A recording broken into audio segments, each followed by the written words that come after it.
Et bonjour à tous, bienvenue sur cette nouvelle vidéo consacrée au musée du Bourget, plus précisément le musée de l'air et de l'espace. Nous voilà arrivés avec une météo plutôt favorable à une visite.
Alors on commence avec le Moran-Saunier, type G de 1912.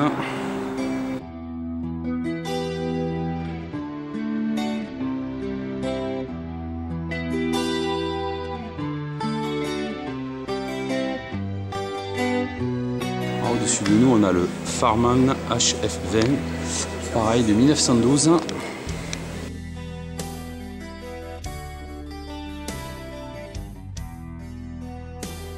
Tout aussi rustique que le Moran-Saunier.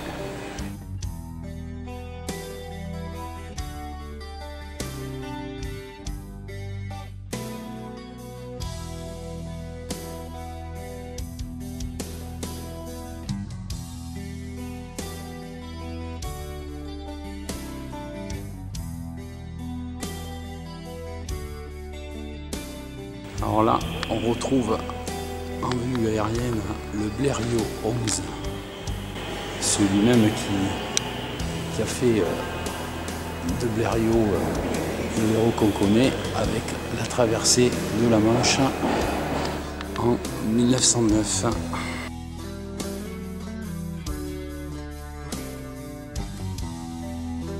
Alors la traversée de la Manche a donné lieu à tout un tas de produits dérivés à l'époque. Vous avez déjà bien compris le business qu'il pouvait y avoir derrière cette traversée, avec tout un tas d'objets comme on le voit ici, un bouchon de radiateur à l'effigie de la traversée, ou des moules de chocolat, tout un tas d'objets qui faisaient l'éloge de cette traversée de la Manche.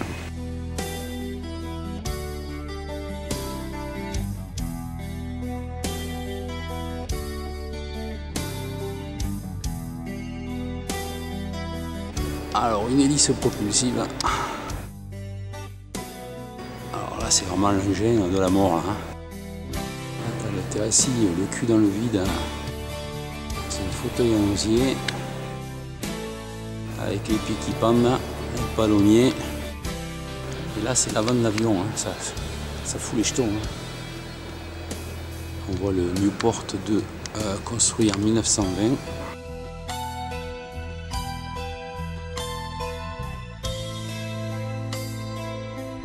Là, cette fois-ci, c'est l'Antoinette type 7. Tout aussi rustique que les modèles précédents. La qualité de conservation est exceptionnelle.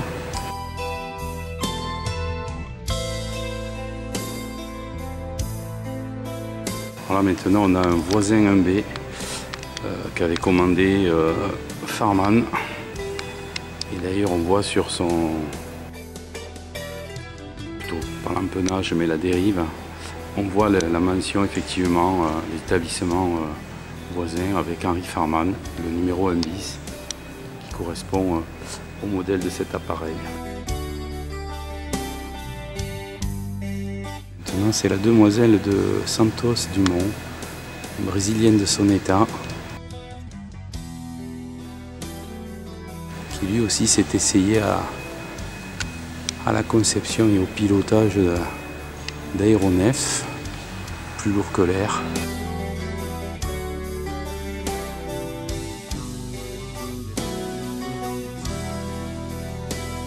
On voit les mêmes avions, cette fois-ci un peu plus en hauteur. Ça permet de mieux en apprécier les détails et l'envergure surtout de ces appareils monstrueux.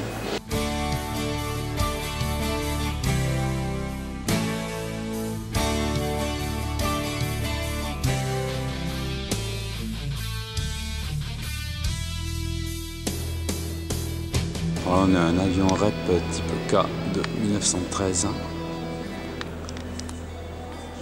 Et en dessous, un véhicule qui permettait de treuiller les aérostations, daté de 1915.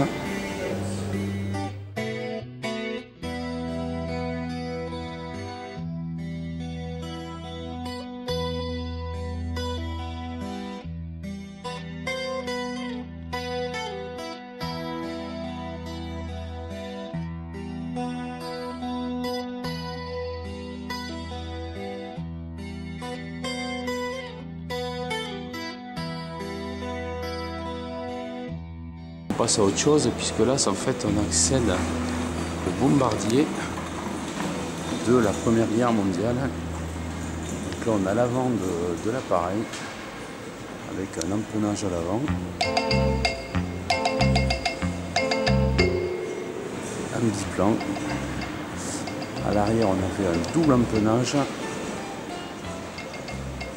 et c'était un moteur avec une hélice propulsive qui permettait à l'engin d'avancer. Alors on passe au Zeppelin LSZ-32 qui effectuait des raids de bombardement. Donc là évidemment c'est la nacelle. Le ballon n'est pas au-dessus évidemment, donc il y avait le moteur là à l'intérieur qui devait faire avancer l'hélice. Je commence à avancer ce merdier là. En tout cas, c'est assez monstrueux. On voit qu'il y a des patins dessous comme sur les hélicos aujourd'hui. Un engin assez quand même monstrueux.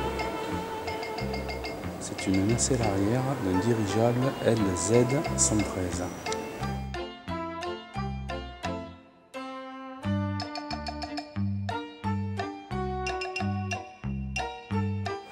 Et en photo, ça donne ça.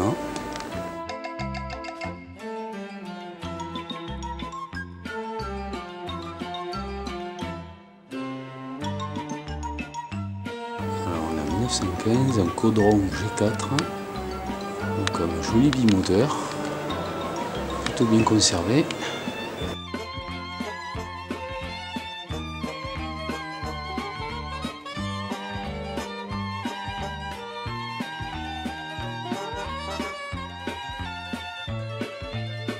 Là, on est sur les avions allemands avec un Junker de 1918, un Junker J9.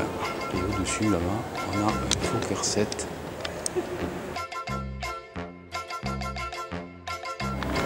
Le Fokker 7 1918 de l'armée allemande.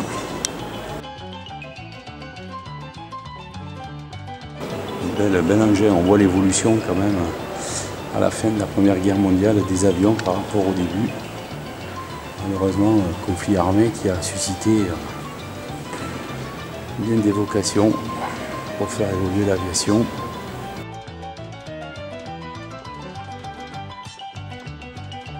Quand il s'agit d'armer son avion, on voit de quoi on est capable de faire sur cette nacelle d'avion voisin 10 CA2 de 1917.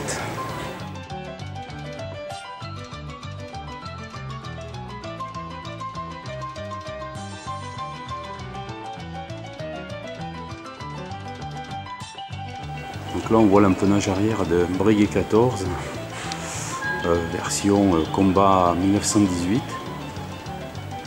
Avion donc qui a été avion au pluriel, qui ont été rachetés par la TECO Air pour alimenter sa première flotte d'avions qui a permis de créer l'aéropostale en créant des lignes au départ de Toulouse vers l'Afrique, plus exactement jusqu'au Sénégal. Donc voilà un Breguet 14.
Alors on a quitté momentanément le hall des avions pour aller dans le hall spatial où on retrouve énormément d'informations sur les fusées, les satellites.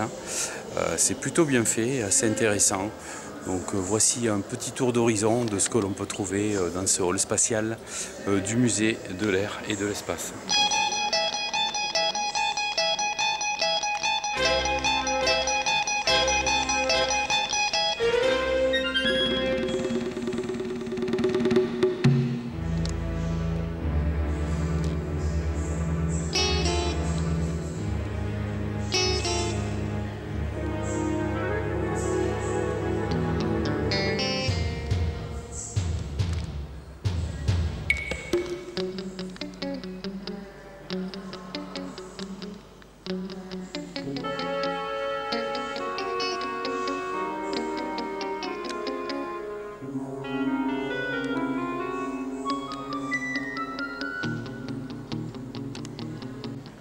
Donc là on a de la chance d'avoir une capsule de Soyouz version T6, voilà, donc qui est particulièrement bien brûlée, certainement dû à son retour sur Terre.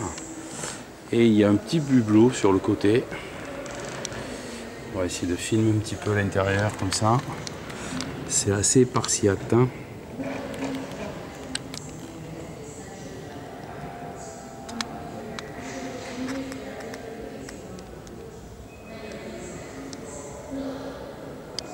Fallait pas être claustro quand même, hein.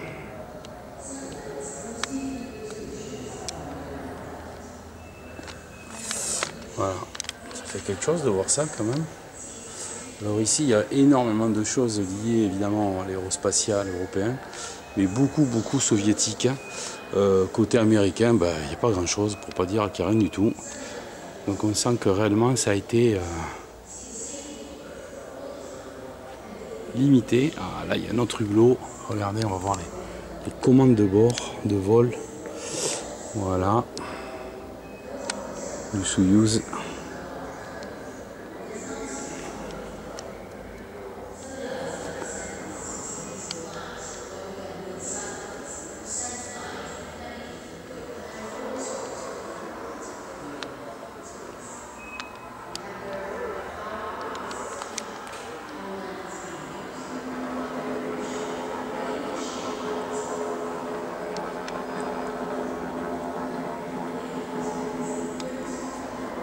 niveau des Américains, il faudra se limiter à de simples maquettes, hein, puisqu'encore une fois, pas beaucoup d'objets américains. Par contre, côté russe, on retrouve ce qu'ils ont utilisé, notamment le Lunokhod 1, qui a été lancé en 70 par Baïkonour, à Baïkonour. C'était un véhicule lunaire téléguidé. Voilà, avec une tenue de cosmonaute, bon, qui n'a jamais été utilisé sur la Lune, évidemment.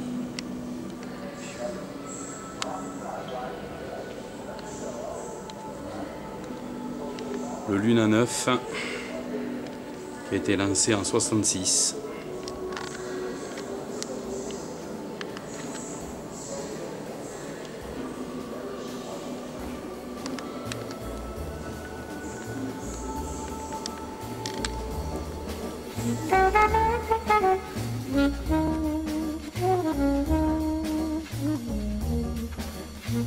Donc évidemment, on a évolué en termes de technologie. Un peu de tout, il y a des avions de combat, des avions de ligne, il y a du planeur. On retrouve pas mal de choses.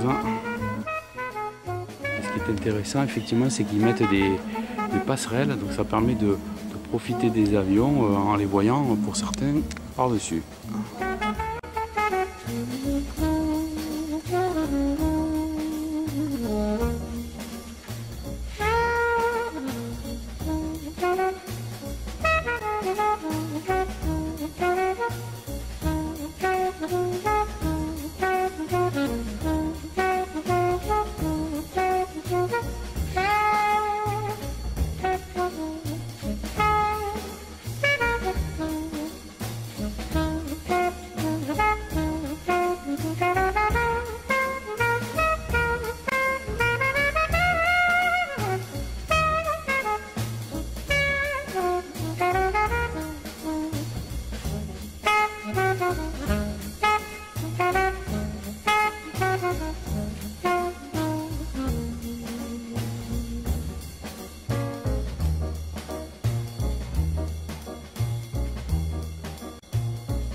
Voilà, la pause déjeuner est terminée, on est retourné donc dehors avant de reprendre les halls de la Seconde Guerre mondiale et puis voir le Concorde et le Dakota. Là on est à l'extérieur et puis visuellement voilà, on est au pied des différentes fusées d'Ariane 5 et Ariane 4. Et puis plus précisément là on est bien sûr à côté du mastodonte, l'Airbus A380. Voilà. Quand on voit la taille des personnes à côté, on se doute de la monstruosité de l'engin. C'est phénoménal. The Big One, il est là. Donc ça c'était un des avions essais de chez Airbus. Celui-là il était pas mal sollicité. Donc là on va arriver à proximité des moteurs. Alors, évidemment sur la caméra on ne peut pas trop juger, il faudrait vraiment se mettre à côté. Là on regardez par rapport à Christian ou l'équipe au fond là-bas qui est sous l'empennage. On est tout petit à côté, tout petit. Hein. Et on lisait justement que le diamètre des moteurs font 3,20 m et que le diamètre de fuselage d'un A320 est de 3,96 m. Donc à 70 cm près, on pourrait rentrer un Airbus A320 dans un moteur d'A380. C'est monstrueux. Et d'ailleurs quand on voit la caravelle qui est juste derrière nous, en fait le tube de la caravelle rentrerait dans le moteur de l'A380. C'est assez vertigineux. Donc là je suis actuellement sous l'aile du mastodonte. Donc c'est quand même génial de pouvoir passer comme ça à proximité et si proche d'un tel avion. Voilà. Le bruit qu'on entend, ce sont les jets d'aviation d'affaires du Bourget, puisque évidemment on est sur le tarmac du Bourget. C'est un aéroport qui est en activité. Et juste là, sur ma droite, je vais vous montrer l'ancien terminal du Bourget qui a été complètement rénové. Donc c'était évidemment le terminal d'aviation avant que Orly puis Roissy ne voient le jour.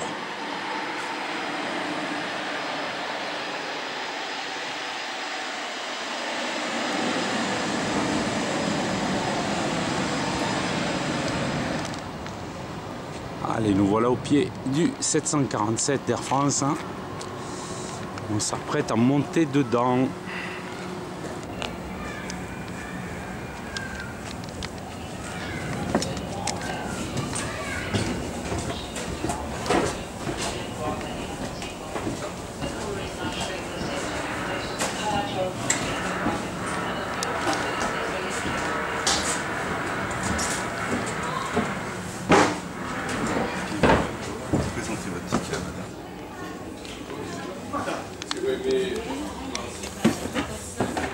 Ce Boeing 747 est composé de 3 membres.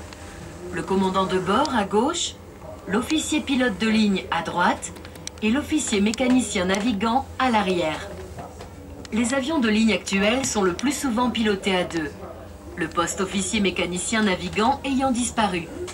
Devant chaque siège pilote sont disposés les principaux instruments de pilotage et de navigation, permettant le maintien de l'attitude de l'avion, le contrôle de sa vitesse, de son cap ou bien de son altitude. Notez l'horizon artificiel au centre, plus gros que les autres et qui permet de visualiser l'orientation de l'avion dans l'espace. Au centre, un ensemble de cadrans permet de vérifier le bon fonctionnement des réacteurs, que cela soit leur régime de rotation ou la température des gaz en sortie. Chaque instrument est présent à 4 exemplaires, un pour chaque réacteur.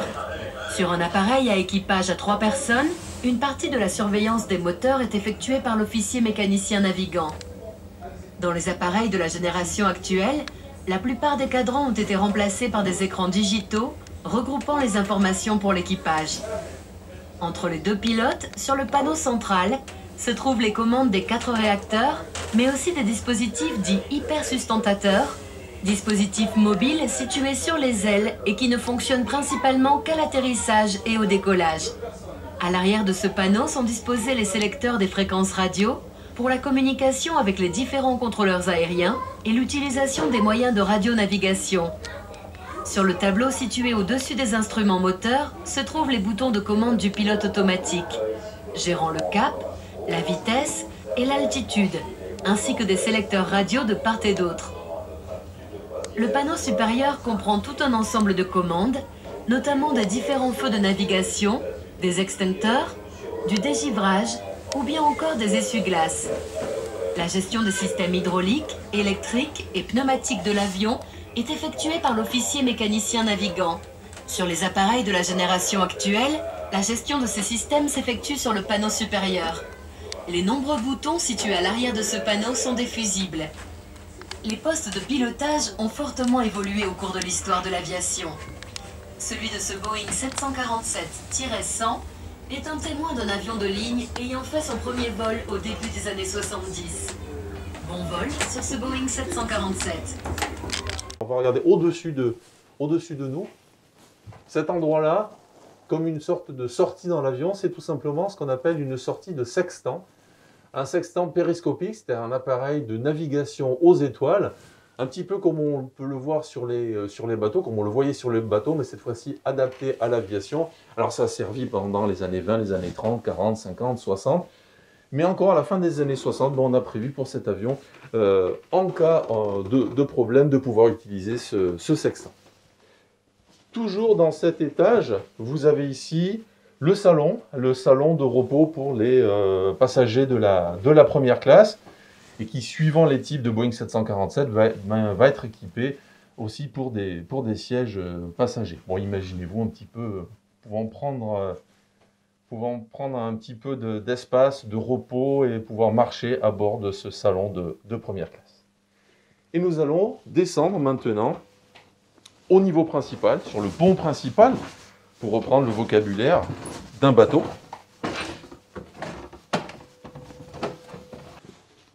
Nous voici donc sur le pont principal de l'avion. On se trouve la plupart des passagers sur une version -100. Alors il y a version -100, 200, 300, 400, jusqu'à maintenant 800. Et suivant les compagnies aériennes, eh bien, il va y avoir des aménagements différents, des aménagements commerciaux différents. Cet avion est un avion de la compagnie Air France qui a servi dans les années 80 et 90. Et donc vous avez ici un aménagement en deux classes. On trouve devant la première classe. Mais l'idée de cet avion, c'est de vous montrer ce que voient les passagers, mais de voir aussi un petit peu ce qu'il y a derrière dans les coulisses. Alors vous avez certains endroits qui ont été un petit peu aménagés avec des vitres pour voir à l'intérieur. Vous avez à l'avant une soute électronique qui va permettre de voir un petit peu comment on pilote cet avion, hein, tous les appareillages électroniques qu'il peut avoir à l'intérieur d'un avion que le pilote ou les passagers ne voient pas, hein, c'est au niveau de la soute. Si on se retourne, on peut apercevoir quelque chose aussi qui n'est pas forcément évident de voir sur un avion de ligne classique, c'est quand il n'y a pas de siège. Le Boeing 747, lorsqu'il est arrivé, a pris très rapidement ce surnom de Jumbo Jet, au vu de sa taille, bien évidemment. Hein. Maintenant, à part l'Airbus A380, il y avait peu d'avions qui font cette taille-là. Et là, vous pouvez avoir une idée, vous voyez, de la place qu'il y a lorsqu'on enlève tous les sièges de la première classe, mais aussi tous les sièges de la classe économique. Alors un avion de ligne, c'est bien évidemment des passagers, c'était aussi un équipage pour prendre soin de ces passagers. Il y a ce qu'on appelle le personnel navigant technique, c'est ceux qui pilotent l'avion. On les a vus là-haut avec l'officier pilote de ligne, le commandant de bord et l'officier mécanicien navigant quand il y en avait encore. Mais vous avez ce qu'on appelle les hôtesses et les stewards, c'est-à-dire le personnel navigant commercial, le PNC. Alors, ils sont tout dans l'avion au niveau de toutes les classes, mais vous avez des lieux qui leur en sont un petit peu réservés, c'est ce qu'on appelle les galets. Les galets, ce sont ces meubles que vous avez ici, dans lesquels on va trouver les fours, dans lesquels on va trouver la nourriture, dans lesquels on va trouver les boissons, et dans lesquels on va trouver aussi les chariots. Ces chariots, que quand vous êtes passager dans un avion, vous voyez ces PNC qui se déplacent dans les allées de l'avion et qui vont distribuer les repas, les boissons ou ainsi de suite. Vous remarquerez des petits systèmes de blocage rouges qui permettent d'ouvrir en fait et de refermer. C'est notamment en cas de turbulence. Lorsque vous avez une turbulence dans un avion, il faut ramener les chariots, il faut les mettre dedans et bien les bloquer de façon à ce qu'il y ait des turbulences quand l'avion bouge. Ça ne bouge pas en même temps que l'avion. Nous allons continuer un petit peu et nous retrouver quasiment au centre de l'avion, au niveau de la jonction entre le fuselage dans lequel nous sommes et les ailes. Alors dans un avion, pour le faire fonctionner, il y a bien évidemment du carburant, on va en parler un petit peu, mais vous avez aussi des réservoirs d'eau, et il y a quasiment 800 litres d'eau en deux réservoirs dans cet avion. Des réservoirs qui sont utilisés pour les toilettes, les éviers, et aussi les chauffe-eau des galets, puisque dans les galets, les meubles qu'on vient de voir, on peut chauffer de l'eau. Alors à l'endroit où nous sommes, c'est la limite entre la première classe qu'on vient de voir et la classe dite qu'on appelle économique, que vous avez ici sur les sièges qui sont là, avec évidemment beaucoup moins de confort, un prix évidemment qui est lié à ce confort, donc des sièges plus rapprochés, plus petits, avec moins d'espace au niveau des gens. Mais l'idée encore une fois, c'est de voir un petit peu les coulisses. Les coulisses, vous en avez dessous. Dessous, on aperçoit quelqu'un, alors avec une tenue un petit peu particulière. Cette personne, c'est quelqu'un qui, évidemment, n'est jamais là en vol. C'est une personne de la maintenance qui est à l'intérieur du réservoir de carburant. Alors, l'idée de vous le montrer, c'est pour vous montrer un petit peu la taille de ce réservoir, le réservoir central. Dans cet avion, il y a des réservoirs dans les ailes, il y a un réservoir au niveau du centre, au niveau du fuselage, et il y a à peu près 180 000 litres de carburant possible dans cet avion. Alors, le carburant, il va se trouver surtout au centre de l'avion. Pourquoi ? Tout simplement parce qu'au fur et à mesure, on va le brûler. Au fur et à mesure, il va être consommé. Et donc, s'il était soit trop devant, soit trop derrière, petit à petit, il déséquilibrerait cet avion. Alors, vous voyez que là, encore une fois, on a enlevé une partie des sièges, mais vous avez quand même des sièges qui ont été aménagés. Mais bon, tout ce qui est à l'extérieur, on ne le voit pas. Pour découvrir véritablement encore plus ces coulisses, on va passer dans la partie arrière de l'avion, où là, tout a été démonté. vous pouvez vraiment voir comment est fait un avion de ligne. Vous pouvez voir par exemple les toilettes. Bon, ben, les toilettes, on dit souvent, le pilote, quand il est trop lourd, il va vidanger les toilettes sur la tête des gens. Ben non, les toilettes, il y en a 13 dans cet avion, fonctionnent en circuit fermé. L'eau ne peut pas être vidangée en l'air. Par contre, peut être vidangé le produit en fait qui va nettoyer les toilettes, et les déchets vont pouvoir être vidangés à chaque escale. Ensuite, un siège. À quoi ça ressemble un siège?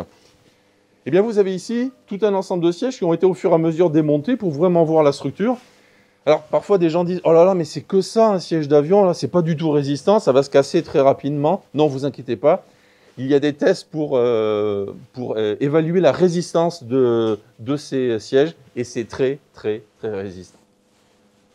Au-dessus de vous, vous avez tout un ensemble de câbles. Alors, ce sont des câbles de commande. Cet avion avait encore des câbles de commande, des câbles métalliques avec ce qu'on appelle une assistance hydraulique derrière.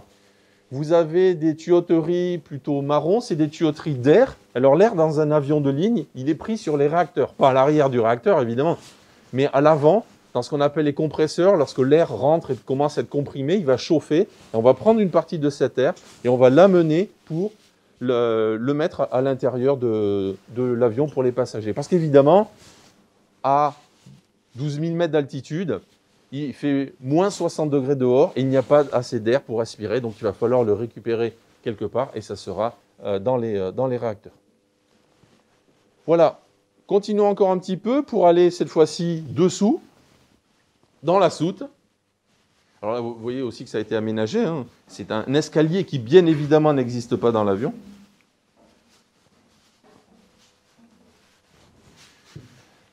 Et par une petite fenêtre qui est ici, on peut apercevoir l'emplacement d'un des trains d'atterrissage.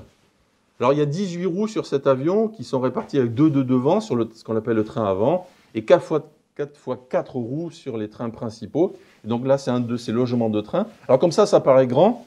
Évidemment, parce que celui-ci, on est au sol, il est sorti, mais lorsqu'il rentre, évidemment, il reste beaucoup, beaucoup moins de place à l'intérieur. Et nous sommes ici dans la soute arrière. Alors, il y a une soute à l'avant, une soute à l'arrière, plus une soute dite ce qu'on appelle le vrac. Ces soutes sont pressurisées, il y a de l'air à l'intérieur. Elles sont plus ou moins chauffées, celles de l'arrière, à une température qui est régulée d'à peu près 15 à 20 degrés. Et on peut mettre beaucoup de choses. On peut mettre des conteneurs avec les bagages, bien évidemment, les bagages des passagers. Mais de plus en plus, dans ces soutes, il y a du matériel, il y a des colis et autres éléments à livrer qui ne sont pas forcément uniquement les bagages des passagers qui sont au-dessus. Puisque vous voyez ici une voiture. Une voiture, alors qui est là aussi pour vous montrer la taille qu'il y a sous vos pieds quand vous êtes dans un avion, dans une de ces soutes. Voilà, vous venez de voir un petit peu quelques-uns des secrets, quelques-unes des coulisses d'un avion de ligne. N'hésitez pas la prochaine fois que vous monterez à bord d'un avion de vous imaginer ce qu'il y a sous vos pieds, ce qu'il y a autour de vous, comment est fait un avion de ligne que vous pouvez découvrir ici au Musée de l'air et de l'espace avec le Boeing 747.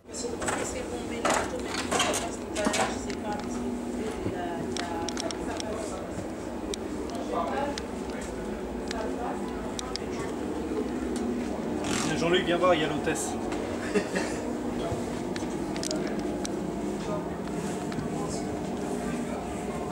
Bonjour, madame. Sur le Normandie-Niemen.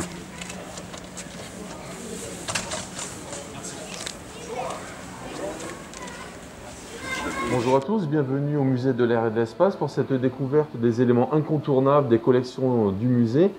Et aujourd'hui, nous allons parler du chasseur Yak-3. Ce chasseur est un chasseur du régiment de chasse Normandie-Niemen.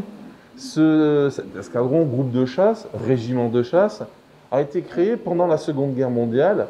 À l'origine, c'est un groupe de chasse des forces aériennes françaises libres. Les forces aériennes françaises libres, ce sont des combattants aériens qui vont créer des groupes de chasse pour les forces françaises libres. Ces groupes de chasse, ces groupes de bombardement portent des noms de régions françaises. Un de ces groupes est le groupe Normandie. Et le général de Gaulle décide de permettre à ce groupe d'aller combattre avec les soviétiques contre l'Allemagne nazie au niveau du front de l'Est.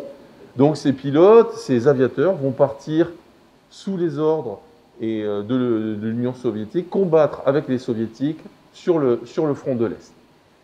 Le lieu où nous sommes, ici dans le musée, accueille des éléments de collection d'un musée créé il y a quelques années aux Andelys, lieu emblématique en Normandie et d'un des membres de ce groupe de chasse Normandie-Niemen. Et on peut y découvrir tout un ensemble d'éléments, des tenues, des décorations de ces pilotes qui vont faire leur preuve, montrer leur bravoure au combat à côté des forces soviétiques et des avions de l'armée rouge, mais aussi des éléments de la vie quotidienne, parce qu'évidemment, la vie n'est pas facile sur le front de l'Est. Hein. Les conditions sont sommaires, l'hiver est très froid, au printemps, il y a énormément de boue, les conditions climatiques sont assez complexes. Mais parmi tous ces éléments représentatifs de la vie d'une unité de combat sur le front de l'Est, de fin 1942, puisque le Normandie-Niemen arrive en Russie fin 1942 jusqu'à mai 1945, eh bien, un des éléments phares, c'est le chasseur Yak-3 qui se trouve ici. Alors, il s'agit d'un Yakovlev Yak-3, un chasseur monoplan, monomoteur, chasseur russe de la Seconde Guerre mondiale. Ce chasseur, c'est un chasseur léger, maniable, qui pouvait aller à plus de 700 km/h, muni d'un canon, de deux mitrailleuses. Et c'est un des chasseurs qui va équiper le Normandie-Niemen. Ce chasseur, tel que vous le voyez ici, de ce côté-là, il est aux couleurs que lui a donné le musée, les dernières couleurs que lui a donné le musée, lorsque le musée l'a récupéré dans les années 50. Il est aux couleurs du numéro 4, un des pilotes donc, de ce régiment de chasse. Parce qu'il faut savoir que, en raison de leur bravoure, et aussi pour des raisons politiques, Staline, le dirigeant soviétique, va donner ses avions aux pilotes et à la France. Et le 20 juin 1945, les pilotes, après un vol par étapes, parce qu'il ne faut pas s'imaginer que cet avion il part de Russie pour aller se poser en France en un seul vol, eh bien ces pilotes vont se poser ici, au Bourget, avec leur avion. Et cet avion-là est le dernier avion qui reste de cette épopée. Mais un musée, c'est un établissement qui cherche, qui analyse. Et le musée a décidé de présenter cet avion sous deux formes. Ici, tel qu'il a été à la fin de sa vie dans le musée. Mais de l'autre côté, il y a eu une véritable recherche qui a été faite pour essayer de voir un petit peu la vie de cet avion. D'ailleurs, lorsqu'on passe devant, on commence à se rendre compte que ce n'est pas tout à fait les mêmes couleurs à gauche et à droite. Les équipes de conservation et de restauration du musée ont analysé et ont petit à petit enlevé un petit peu de peinture pour découvrir un petit peu l'histoire de cette vie. Et si vous regardez ici, vous voyez différents numéros. On reconnaît l'étoile rouge typique de l'armée de l'air soviétique. Mais sous cette étoile rouge, on voit une étoile couleur or. Étoile qu'a portée avant cet avion. On aperçoit sur la droite le chiffre 18. 18, c'est le numéro qu'il portait lorsqu'il s'est posé ici, au Bourget. Juste en dessous, le chiffre 21. Le chiffre 21 est un chiffre que portait cet avion avant son utilisation par le Normandie-Niemen. Le 25, qu'on trouve sur la gauche, c'est le chiffre d'usine de l'avion. Mais même si on regarde un petit peu à l'arrière, on va trouver l'étoile rouge, alors plutôt couleur or, mais on trouve aussi la Croix de Lorraine, emblème des forces aériennes françaises et libres. Mais si on regarde un petit peu mieux, on peut voir aussi des éléments un petit peu plus bleutés, parce que cet avion a eu une carrière dans l'armée de l'air française, certes très brève, qui n'a duré à peine que quelques années, mais là aussi, des couleurs ont été appliquées. Donc vous pouvez voir avec cet avion à la fois l'histoire de ce régiment de chasse, de ce groupe de chasse, de cet escadron Normandie-Niemen, mais aussi un petit peu l'histoire d'un avion, comment cet avion est utilisé par plusieurs unités. Alors vous avez remarqué que j'ai parlé d'escadron, de groupe de chasse, de régiment de chasse. Pourquoi ces noms différents? Groupe de chasse, c'est le nom qu'on va donner pendant la Seconde Guerre mondiale. Escadron de chasse, c'est le nom qu'on donne à l'heure actuelle dans l'armée de l'air française. Mais on appelle aussi le Normandie-Niemen un régiment de chasse, tout simplement parce que, en Union soviétique, c'est les noms qu'on donnait, et donc par tradition, on appelle aussi le Normandie-Niemen régiment de chasse. Alors vous voyez que je ne parle pas au passé, je parle au présent, tout simplement parce que le Normandie-Niemen existe toujours dans l'armée française. Alors pourquoi Normandie-Niemen? Eh bien parce qu'en plus de donner aux pilotes et à la France les avions, Staline va donner le droit à ce régiment, à cet escadron, de porter le nom d'une rivière en Russie qui s'appelle la Niemen, et donc depuis, il s'appelle le Normandie-Niemen. Et vous avez dans cette vitrine quelques-uns des avions qui vont être utilisés par la suite par cet escadron de chasse Normandie-Niemen. Vous avez notamment un Mirage F1 qui est représenté ici, et à l'heure actuelle, l'escadron de chasse Normandie-Niemen existe toujours dans l'armée française. Il est basé à Mont-de-Marsan et il vole sur Rafale. Voilà, donc vous avez ici l'évocation d'une histoire par ce Yak 3 et par tout cet ensemble de collections d'un escadron de chasse de l'armée française, le Normandie-Niemen. Allez, nous voilà dans le hall dédié à la Seconde Guerre mondiale. On débute avec un avion allemand. Le voici, avec son moteur, sa dérive qui est restée intacte. C'est un moteur BMW.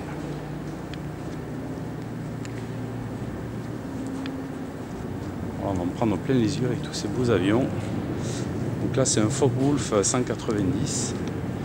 Et là en face on a les avions alliés. Avec Christian, en forme.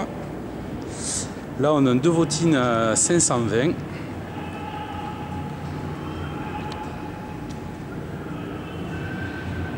C'est le DC3 qu'on va aller visiter tout à l'heure. Donc pour l'instant, j'y passe à côté. On ne présente plus le Spitfire, le version MK16, qui est magnifique. Putain, il est brillant, il est super beau. Oh là là, allez, on délaisse le Spit, le Dewotin, le DC3, ça sera pour tout à l'heure. On va poursuivre là avec nos avions alliés. P-47 Thunderbolt. Bolt, plus exactement. Voilà. Et que dire du P-51 Mustang de chez North American, avec sa quadripale qui est réellement de toute beauté.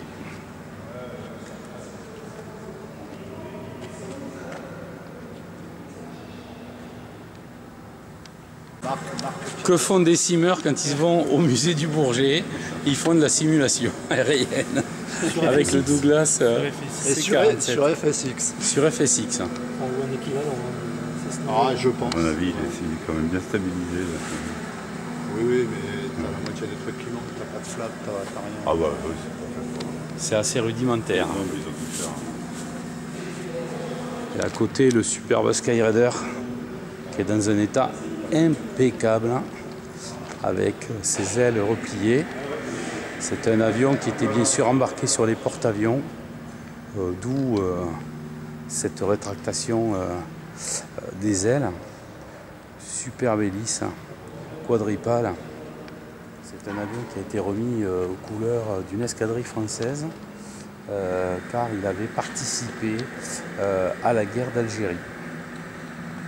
Voilà, c'est un monstre, monstrueux.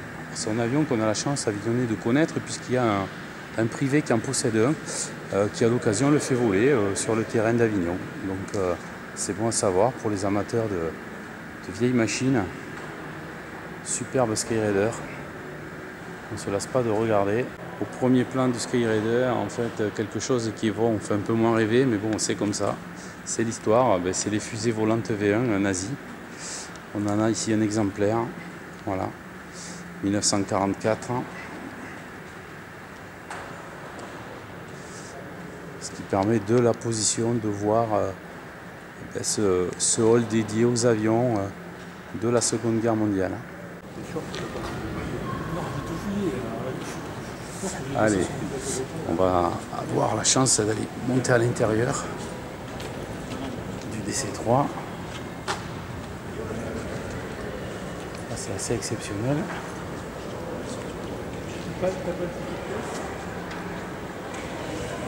Le fond est bas. Ah ben ouais. Les parachutes. Ça y est, C'est bon. le moteur est allumé.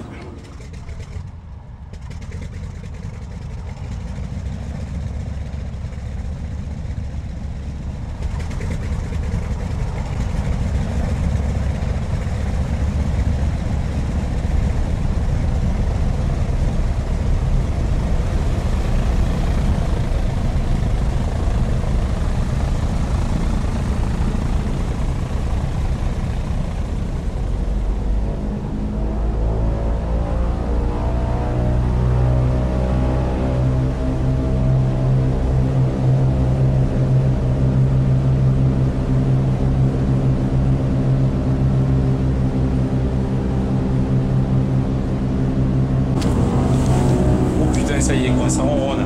C'est parti. Et ça vibre. Avec la barre. L'animation. Bon nom de Dieu. Question, tourne-toi. Ah non, on vient sur la gauche. Nom de Dieu.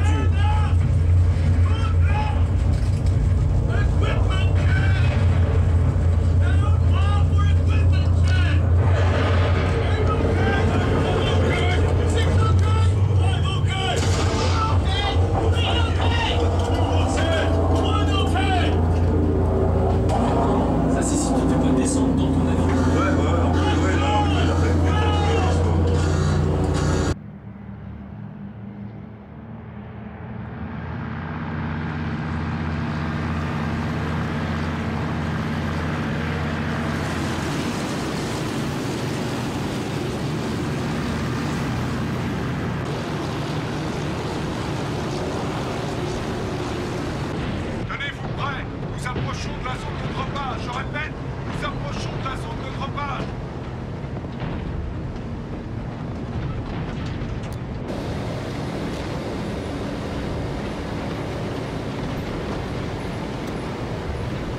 Tenez-vous prêts. Debout.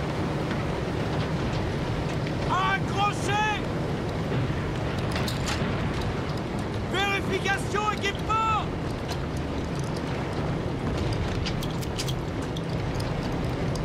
Vérification équipement, j'écoute. 10 OK.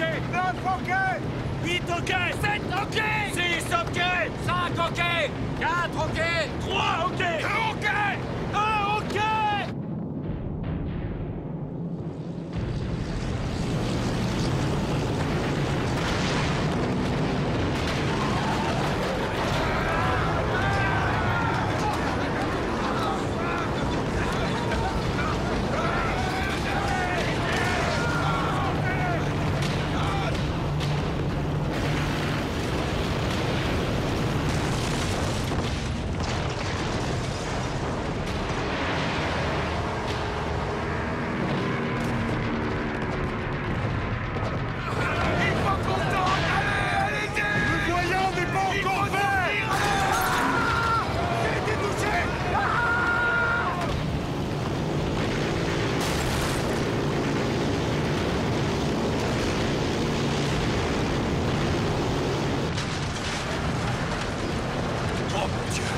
Dis à Mian de les faire sauter.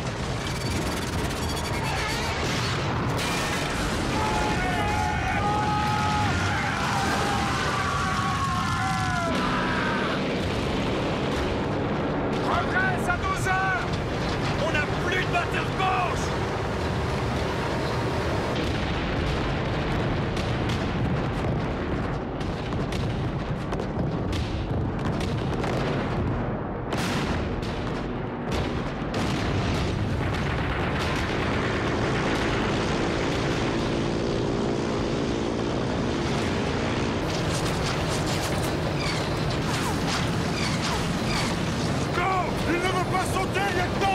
pas le temps pour ça. Il reste dans l'avion, il ne saute pas. Allez, soldats! Ça va aller. Allez-y, lieutenant, sautez! J'y vais! Ah, merde!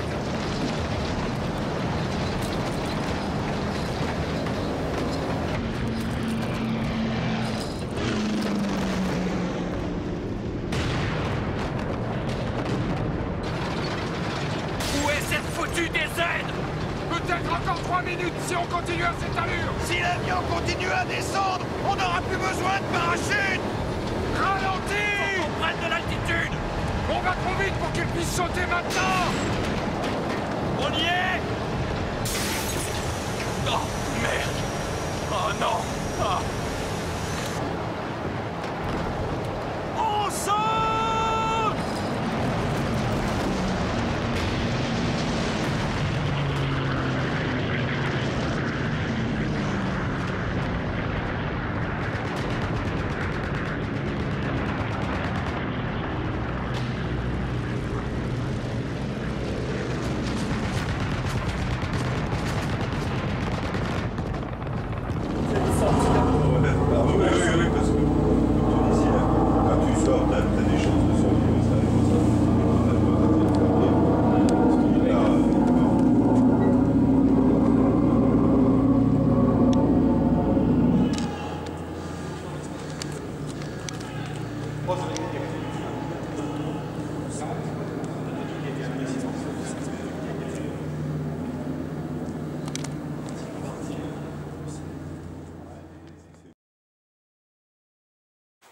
Allez, on va rentrer dans le hall du Concorde, qui est que pour nous. Votre attention, s'il On va vous plaît. être plus à l'aise. Bienvenue dans le hall des deux Concordes. À votre gauche, Concorde Sierra Delta. À votre droite, le prototype Concorde 001.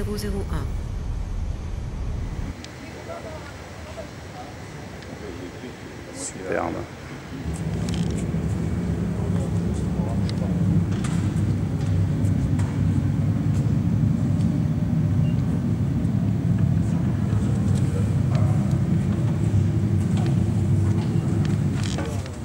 Alors, on monte par l'arrière, comme une caravelle. Oh putain, il y a des câbles là. Il y a des faisceaux de câbles. Ah ouais.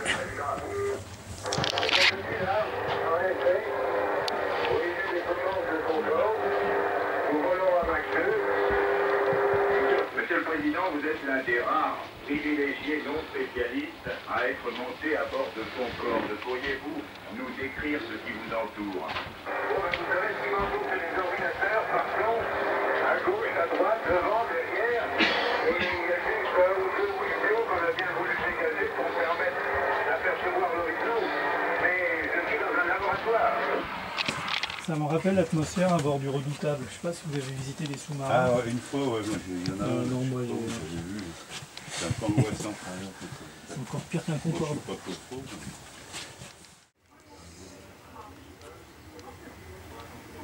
Le poste qui est le dernier d'une génération où nous avions des instruments électromécaniques. Maintenant, ça, on ne ferait jamais plus un poste comme ça, puisqu'on dispose de tubes cathodiques. Et que là, à la fois pour la construction, parce que ce sont des instruments assez profonds et qui ont des tas de petits index, etc. Donc c'est le dernier poste qu'on puisse voir, qui a été arrangé de la façon la plus moderne possible à l'époque, mais qui date quand même, avec des particularités. Par exemple, le volant qui est là a une forme spéciale, qui est mon propre dessin, pour dégager les instruments de la planche de bord. Ça a été pas mal critiqué au départ, et puis finalement tout le monde s'en est satisfait. Mais autrement, on voyait une quantité d'instruments, de contacteurs, d'interrupteurs, de voyants. C'est encore pire sur le poste mécanicien, qui n'existe plus sur les avions modernes, il n'y a plus de poste mécanicien. Alors c'est des choses qu'on ne voit plus, mais qui, à ce stade de la technique, étaient le plus évoluées. Et d'ailleurs, tous les équipages avec lesquels j'ai eu l'occasion de voler en passager cette fois, et que je suis allé voir saluer dans leur poste, m'ont dit merci de nous avoir fait un avion aussi bien organisé et aussi facile pour se repérer là-dedans. Si on veut parler du décollage. D'abord, avant le décollage, on a commencé par tester toutes les commandes de vol avec le volant dans les deux sens, en rotation et en traction. Et puis les manettes de gaz que voici, hein, les 4 manettes, puisque nous avons un quadri-réacteur. Alors là, elles sont bloquées. Hein.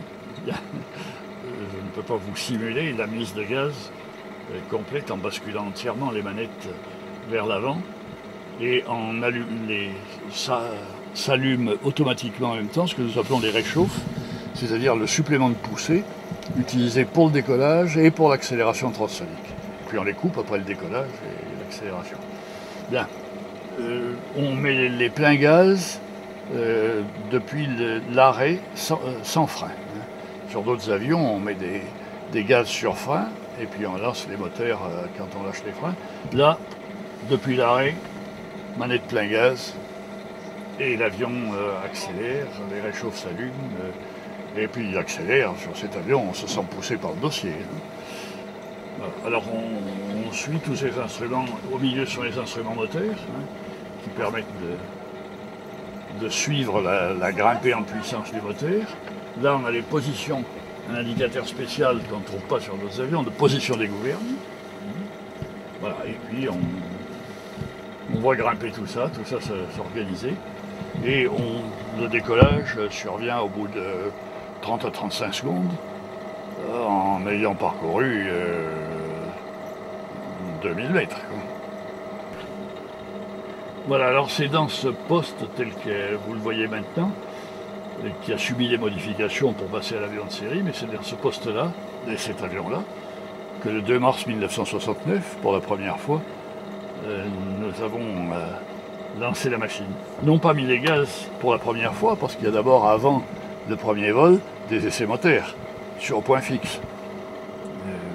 Donc les moteurs ont été longuement essayés, nous avons fait des essais de roulage à vitesse de plus en plus grande sur la piste, presque jusqu'à la vitesse sinon de décollage, du moins de rotation de l'avion avant le décollage, parce qu'il s'agit de le cabrer.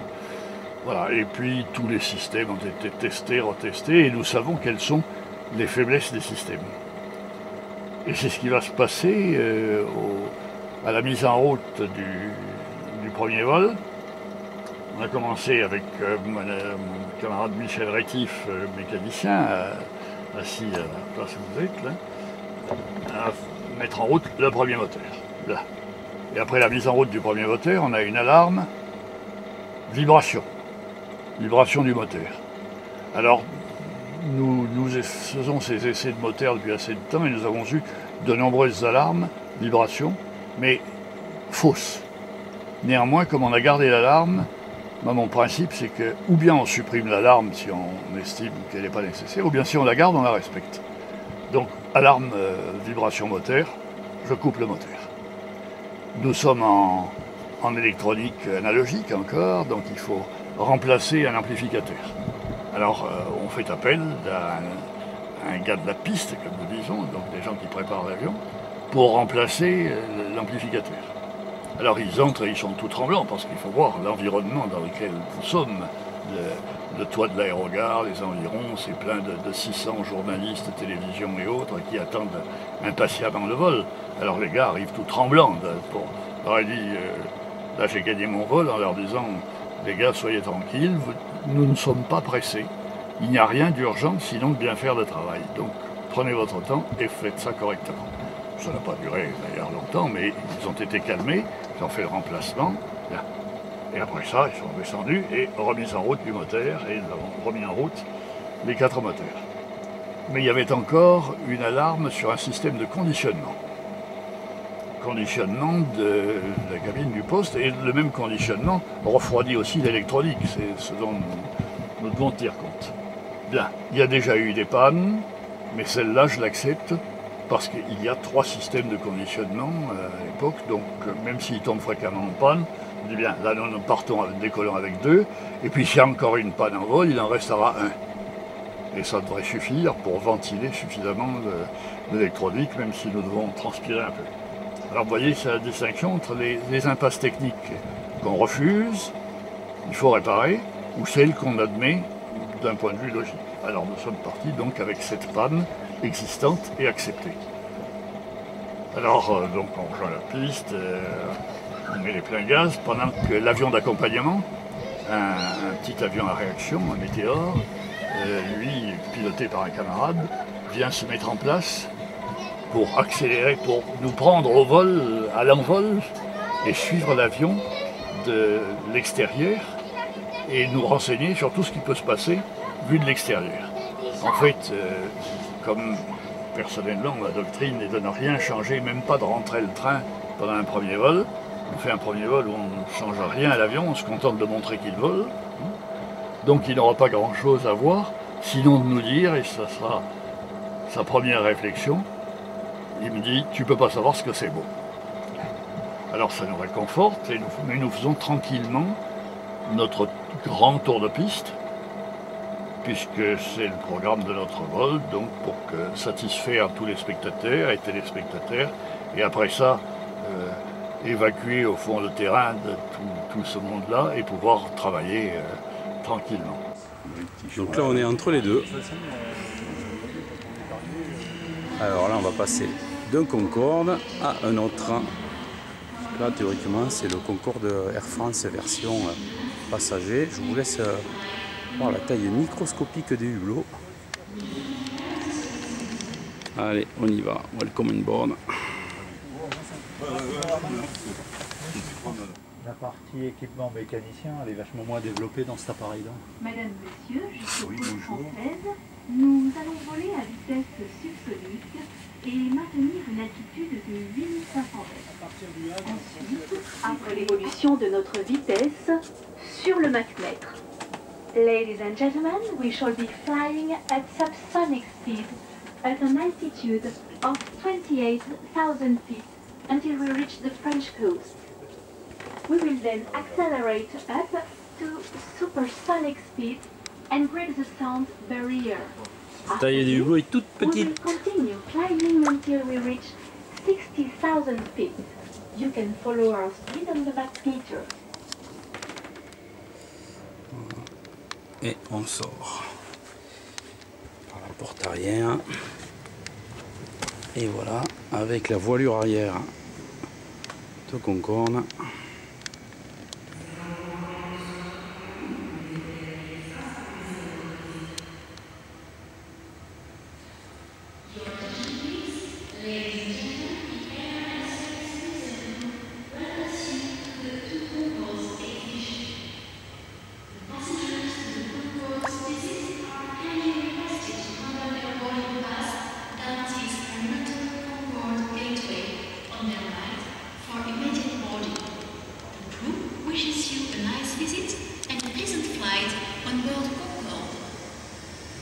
We look forward to welcoming you again soon. Thank you for choosing the Air and Space Museum.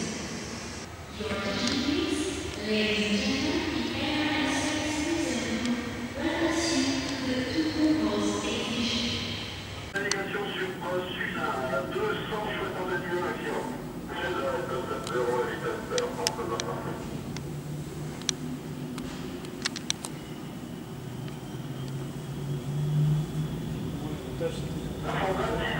poursuit la descente maintenant vers le niveau 160, unité 6-0, 270 maximum. Et bien on a 233 nœuds et 160 au niveau 26 ok. Je vous remercie monsieur. Air France 59, descendez vers 160, unité 6-0. Oui, c'est parti monsieur, 160. Impeccable. Christian 70, 60 right, heading 360, France sequencing. Front right, heading 360, Christian 76.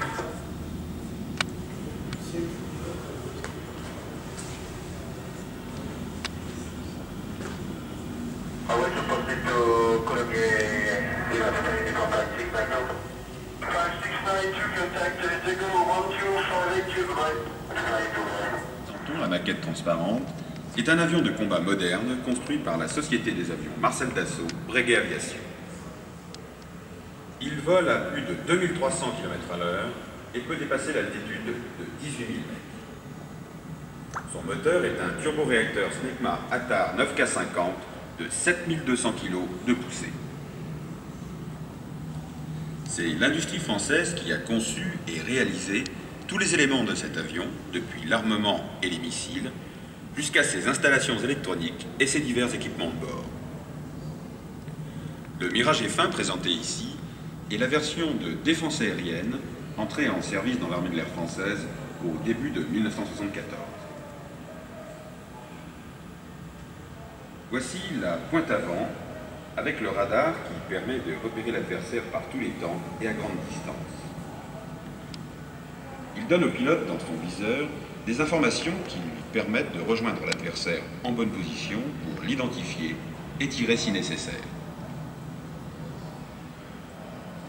La cabine de pilotage avec tous les instruments de navigation, les commandes de vol, les commandes de tir, le siège éjectable qui permet au pilote, en cas de nécessité, d'évacuer l'avion en un minimum de temps et en toute sécurité. Étant donné les vitesses et les altitudes atteintes par cet avion, on crée dans la cabine une atmosphère artificielle dans laquelle le pilote pourra vivre. Cette atmosphère de survie est obtenue en pressurisant et chauffant la cabine et en fournissant au pilote l'oxygène respirable nécessaire. Immédiatement derrière la cabine, la soute radio, où sont installés le système de distribution électrique produit par des alternateurs entraînés par le moteur. Les appareils de communication radio, émission et réception, les systèmes permettant de chauffer à haute altitude les équipements sensibles soumis à des températures pouvant descendre jusqu'à 60 degrés au-dessous de zéro, ou tout au contraire de les refroidir à grande vitesse lorsque le frottement de l'air sur les parois de l'avion élève la température des tôles de revêtement jusqu'à plus 60 degrés. Derrière la soute radio, le compartiment intermédiaire avec l'accumulateur de carburant permettant l'alimentation normale du moteur en vol sur le dos. Le système de contrôle de l'alimentation en carburant à partir des différents réservoirs installés dans l'épaisseur des ailes pour augmenter la capacité d'emport. Le système hydraulique qui actionne les vérins de commande de vol et qui permet de manœuvrer le train d'atterrissage escamotable. 2 canons automatiques de 30 mm qui constituent l'armement fixe de bord. Seul le canon gauche est en place sur la maquette. À l'arrière, l'ensemble moteur. Le réacteur de 5600 kg de poussée maximum à sec, pourvu d'un système de post-combustion pouvant augmenter la poussée jusqu'à 7200 kg pendant quelques minutes. Branchés sur le moteur, les alternateurs et les pompes du système hydraulique avec leurs accumulateurs.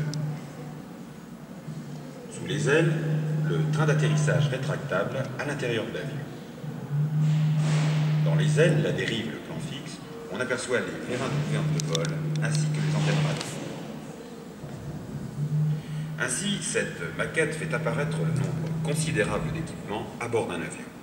En fait, tout le volume intérieur du fuselage et des ailes est occupé soit par du pétrole, soit par des équipements.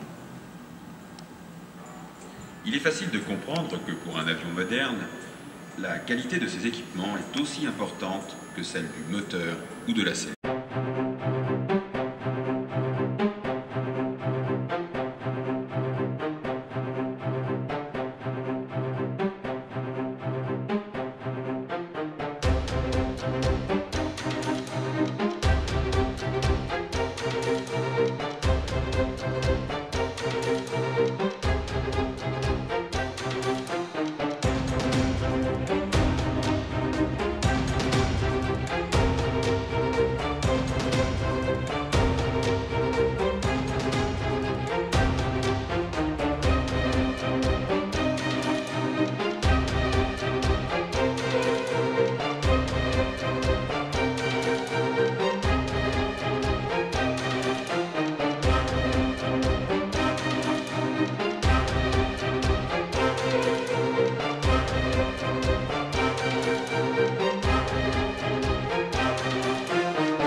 Bon, donc c'est ici que je voulais surtout vous amener. Là aussi, on n'est pas sur des avions de transport, mais les avions de transport, ils ont quand même besoin de moteurs. Et l'histoire des moteurs, en le disant très rapidement, c'est d'abord des moteurs de voiture, mais des supports moteurs de voiture, excellent rendement, très léger parce que le poids c'est quand même un problème dans l'aviation, excellent rendement. Les avionneurs cherchaient à être le plus économique possible en carburant, parce que le carburant ça pèse lourd et ça coûte cher, et il vaut mieux mettre à la place des passagers qui pèsent peut-être lourd mais qui paient leur place. Et donc il n'y a pas de développement du transport aérien sans des moteurs efficaces et sobres. On a d'abord eu d'excellents moteurs automobiles, comme je le disais, des moteurs à explosion, puis des moteurs turbocompressés. On n'aurait jamais fait l'extraordinaire épopée de la Deuxième Guerre mondiale où, en survolant l'Himalaya, on apportait de l'essence 1 litre pour 10 consommés au tigre volant en Chine, qui permettait d'attaquer les Japonais sur leurs arrières.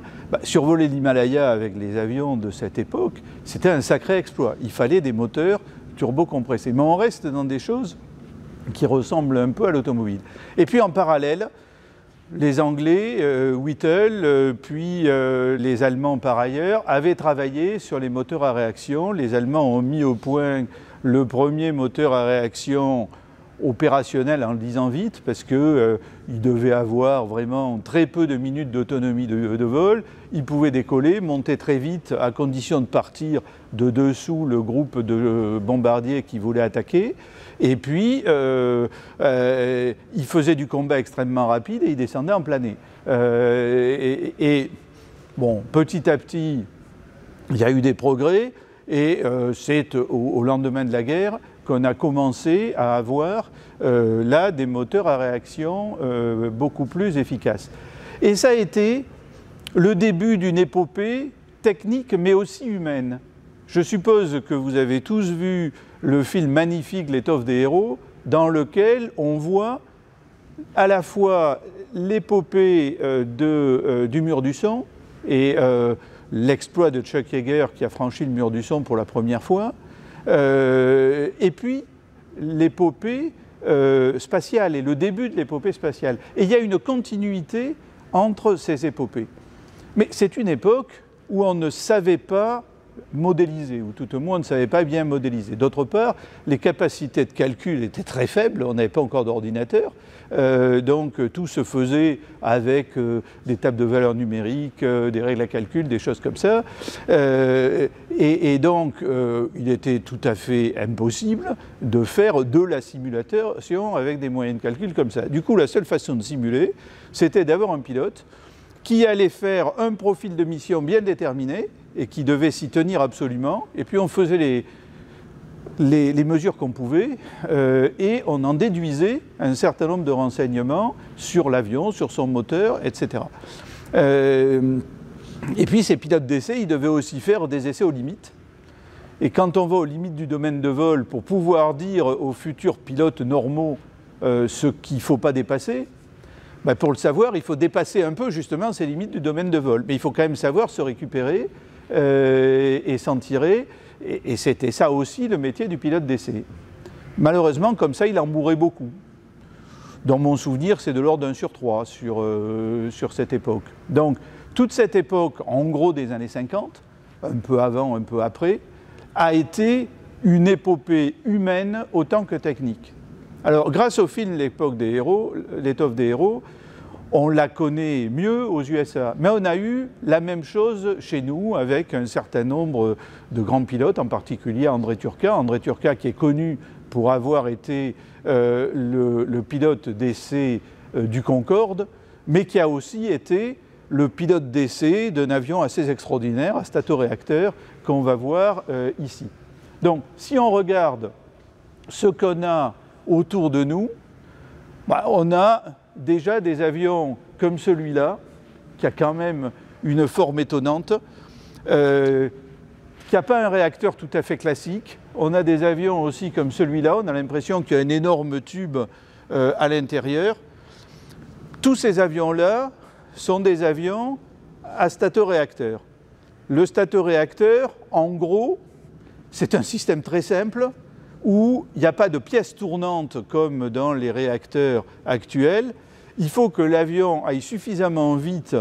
Il y a des sortes de bossages à l'intérieur, des endroits où on injecte du carburant. Tout ça est chauffé par la vitesse et par le frottement de l'air. Il y a une inflammation spontanée du carburant et ensuite le réacteur marche. Alors, le problème, c'est qu'il faut qu'il aille déjà assez vite. Donc un stateur-réacteur, ça ne peut pas partir tout seul. Et donc pour que ça marche, il faut qu'on ait un réacteur classique qui permette d'avoir la vitesse d'inflammation du stateur-réacteur, puis un stateur-réacteur. Et on a eu beaucoup d'expériences qui ont été faites à cette époque. Alors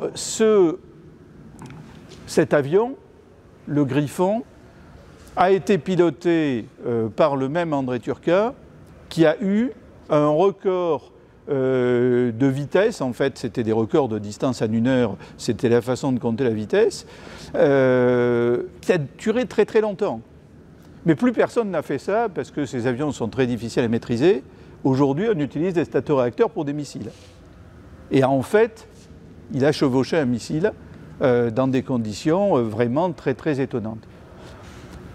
Ici, on a un autre avion, quand on le regarde, a des sortes de tas de soutes par-dessous qui s'ouvrent.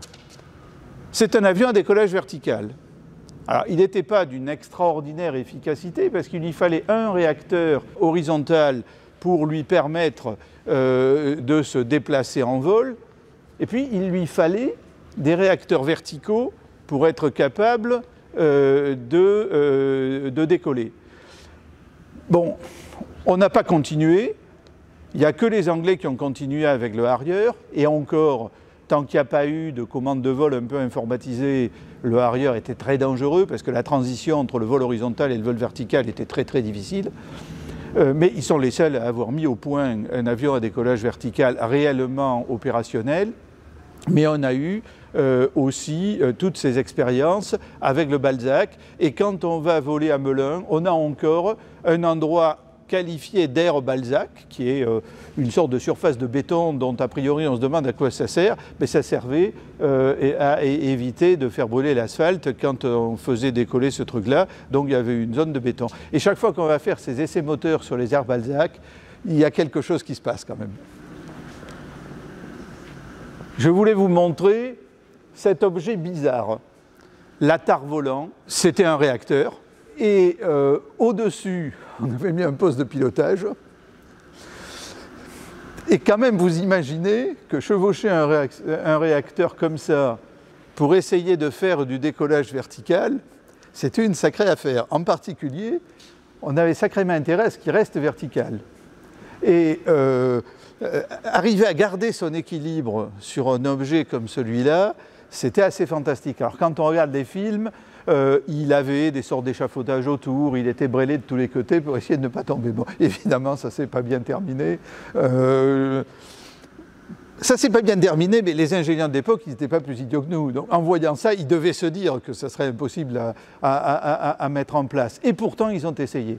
Au lieu d'être comme maintenant, dans une époque où on ne croit à rien, où tout est impossible et où on a peur du phénomène inconnu qui pourrait éventuellement arriver, bah, c'est une époque où on essayait, où on bossait et où on croyait encore à la maxime de la TCOR. Ils me disent que c'est impossible, j'ai refait tous les calculs, c'est irréalisable, il ne nous reste plus qu'à le réaliser. L'ingénieur, ça doit être ça, et ça ne doit pas être quelqu'un disant « Oh, bien sûr, ça sera impossible ». Allez, on rentre dans le hall des hélicoptères. Donc, dès l'entrée, on nous met de suite dans l'ambiance avec une superbe Alouette 3 de la gendarmerie. Magnifique.